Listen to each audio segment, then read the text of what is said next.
Durante questo workshop ASON di Firenze abbiamo dimostrato non solo la loro utilità, ma anche la necessità, perché sia aumentata questa utilità, di personalizzarle in rapporto ad una serie di parametri che sono la fase della malattia, la sede del processo artrosico e lo stadio della malattia stessa. Adattando il tipo di prodotti che noi infiltriamo a livello articolare a questi parametri abbiamo degli ottimi risultati, come dimostrato in un nostro studio ASON su un certo numero di pazienti che abbiamo trattato in un periodo del 2012.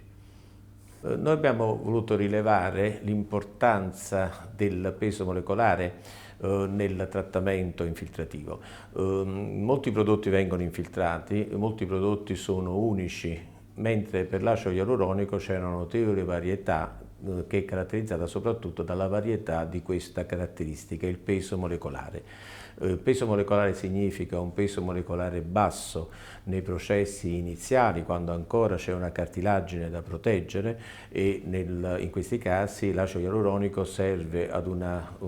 proprietà, ad una capacità che noi definiamo induttiva, cioè a far produrre l'acido ialuronico endogeno, quindi a proteggere la cartilagine che ancora non si è distrutta,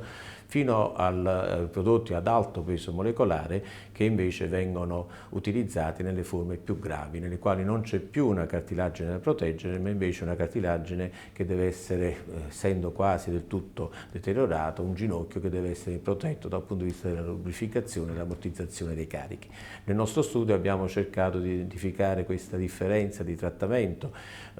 abbiamo dimostrato che non è possibile utilizzare dei prodotti con una capacità induttiva nelle forme più gravi, nelle quali dobbiamo utilizzare quel tipo di prodotto adatto, quindi la personalizzazione. E con questa modalità abbiamo ottenuto degli ottimi risultati che abbiamo riportato soprattutto per la qualità della vita. Qualità della vita significa per molti pazienti